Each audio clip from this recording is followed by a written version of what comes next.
avec une fortune estimée à 102 millions de dollars. Philippe Dodard, né en 1954, est un artiste graphique et peintre haïtien.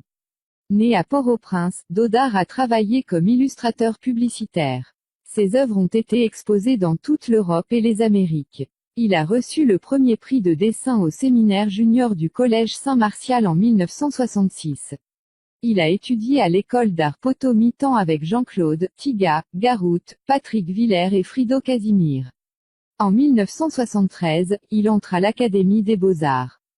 Puis il a travaillé comme maquettiste et a fondé un studio d'art graphiques audiovisuels. En 1978, il reçoit une bourse d'études à l'International School de Bordeaux, en France, lui permettant de se spécialiser en design graphique pédagogique. 2 ans plus tard, il reçoit une bourse de la Fondation Rotary International et part en tournée avec le groupe Study Exchange d'Haïti pour donner des conférences sur la culture haïtienne. Ses œuvres d'art ont évolué pour inclure de grandes sculptures, des œuvres de fer et de beaux bijoux. Et ensuite la 9e place est pour Clifford Brandt, avec une fortune estimée à 200 millions de dollars. Et par la suite la 8e place est pour Clifford Apped, avec une fortune estimée à 350 millions de dollars. Clifford Apped est diplômé de l'Université internationale de Floride. Il détient un baccalauréat en gestion des systèmes d'information, un autre en finance et une maîtrise en finance internationale. Il est actuellement vice-président de la fabrication du groupe Apped, avec plus de 12 ans d'expérience dans la fabrication, ayant géré des installations aux États-Unis et en République dominicaine. Il est également membre du conseil d'administration de l'Association haïtienne des industries, et de la Banque de développement Sofide en Haïti.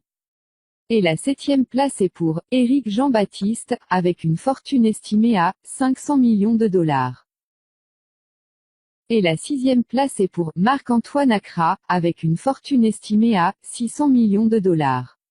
Marc-Antoine Accra est un homme d'affaires et philanthrope haïtien. Accra est diplômé de l'école secondaire Saint-Louis de Gonzague et a poursuivi ses études à l'université de Boston où il a étudié la finance et le marketing. Pour Accra, l'éducation est la clé pour débloquer un avenir meilleur et plus lumineux. Il a également participé au programme exécutif de Sloan pour un cours de neurosciences et de leadership au Massachusetts Institute of Technology. Il a été un expert avide dans les domaines de la gestion, des ventes et du marketing pendant 15 ans. Ses compétences de base comprennent être un réalisateur, chef d'équipe, planificateur d'affaires stratégiques et gestionnaire de la relation client. Et la 5e place est pour Eric Reginald Bolou, avec une fortune estimée à 620 millions de dollars. Reginald Boulos, né en 1956, est le président de la Chambre nationale du commerce et de l'industrie d'Haïti, une 3e génération libano-haïtienne, médecin, entrepreneur, homme d'affaires et philanthrope. La 4e place est pour Jean Bertrand Aristide, avec une fortune estimée à 800 millions de dollars. Jean Bertrand Aristide, né le 15 juillet 1953, homme politique haïtien et prêtre catholique romain de l'ordre salésien, qui était un champion vocal des pauvres et des marginaux. Il a été président du pays en 1991, 1994 à 1996 et 2001 à 2004. Aristide a ensuite été contraint à l'exil en République centrafricaine et en Afrique du Sud. Il est finalement retourné en Haïti en 2011 après cette année d'exil. Et ensuite la 3e place est pour Grégory Meff avec une fortune estimée à 1 milliard de dollars. Au milieu des années 90, il dirigeait un groupe pour développer une cimenterie de 10 millions de dollars en Haïti. Le groupe Win, détenu par la famille Meff, est l'un des plus grands conglomérats des Caraïbes avec des participations dans diverses industries telles que l'entreposage et le stockage, traitement de l'éthanol.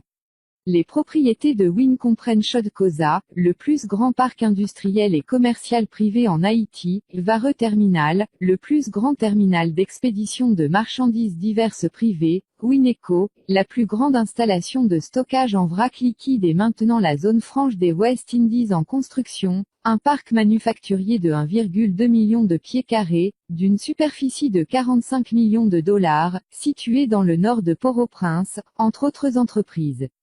La famille de quatrième génération a toujours eu un impact significatif sur le pays grâce à ses efforts axés sur le service social, et soutient activement de nombreuses organisations fournissant à la fois des secours immédiats et un développement de l'infrastructure à long terme.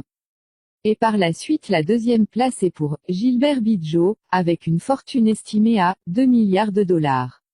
Il possède une installation industrielle de 12 millions de dollars parmi de nombreuses autres propriétés.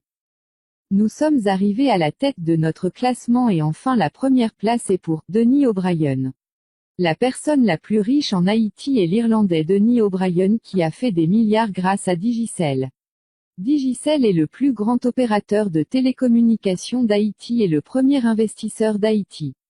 En 6 ans, son entreprise est passée de rien à un quasi-monopole sur le marché de la téléphonie mobile.